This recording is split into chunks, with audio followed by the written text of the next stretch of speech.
I could have my Gucci on. I go wear my Louis Vuitton. Assalamualaikum warahmatullahi wabarakatuh.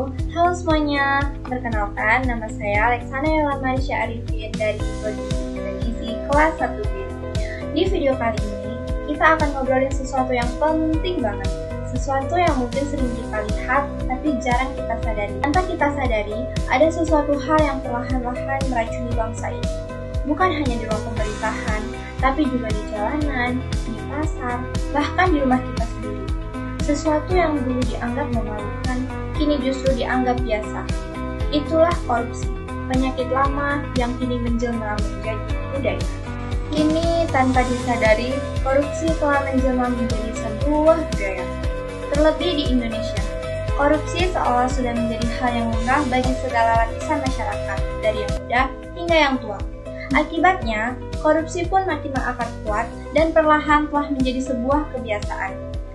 Gak melulu menyangkut hal besar seperti penggelapan uang negara, korupsi bahkan bisa ditemukan pada hal-hal kecil yang terjadi di kehidupan sehari-hari. Dewasa ini, korupsi memang telah menjadi persoalan yang rumit di tanah air. Jika kita melihat sejarah, korupsi beserta kolusi dan nepotisme sebenarnya sudah terjadi jauh sebelum Indonesia merdeka. Saat masih terbagi atas kerajaan-kerajaan, korupsi muncul dalam bentuk upeti yang harus masyarakat bayar kepada raja-raja yang berkuasa. Maju ke era modern, budaya korupsi nyatanya masih berlanjut sampai saat ini. Berbagai berita tentang korupsi menyebar di seluruh tajuk media. Kerugian yang diakibatkan pun bisa mencapai jumlah yang fantastis. Para pejabat atau petinggi negara yang seharusnya menjadi panutan bagi masyarakat malah tertangkap karena kasus korupsi. Gak hanya sekedar merugikan negara, lebih dari itu, tindakan korupsi juga berdampak besar, yaitu memicu kemiskinan dan meningkatkan angka kriminalitas. Ilmuwan asal politik Amerika Serikat, Samuel Huntington, menyebutkan bahwa motif korupsi dilakukan seseorang adalah untuk memenuhi kepentingan pribadi mereka. Tanpa disadari pula, sikap yang dianggap sepele dan wajar ternyata bisa memicu mental korupsi di dalam diri kita sendiri. Bahkan, bisa kita temui di sekitar kita, mulai dari hal yang kecil seperti membeli makanan pokok di pasar. Terkadang kan, ada oknum yang menggunakan timbangan dengan takaran tidak tepat. Atau mungkin saat terkena tilang oleh pihak yang berwajib. Ada orang yang lebih memilih praktik, yaitu dengan uang damai, daripada harus repot-repot ke persidangan. Padahal, cara tersebut juga termasuk tindakan yang menyogok. Ternyata, nggak semua korupsi itu identik dengan harta ya. Bahkan, korupsi juga bisa berwujud waktu. Misalnya, ketika seseorang lalai dengan amanah mengenai waktu yang telah dijanjikan.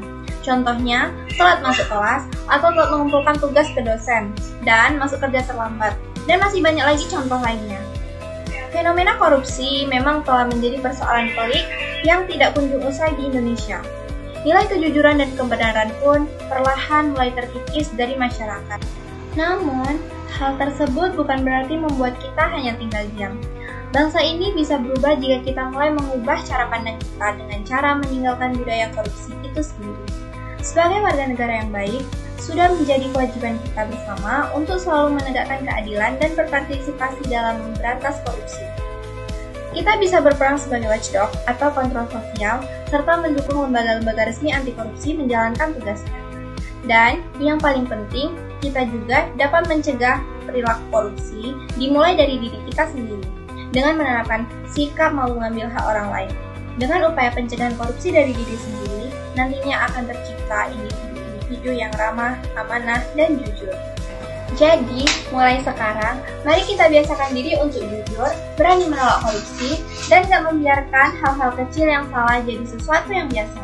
Karena kalau bukan kita yang memulai, siapa lagi? Dan kalau bukan sekarang, kapan lagi? Karena perubahan yang besar selalu dimulai dari kesadaran yang kecil. Terima kasih sudah menonton, semoga video ini bermanfaat bagi kita semua. Saya akhiri, wassalamualaikum warahmatullahi wabarakatuh. Bye semuanya!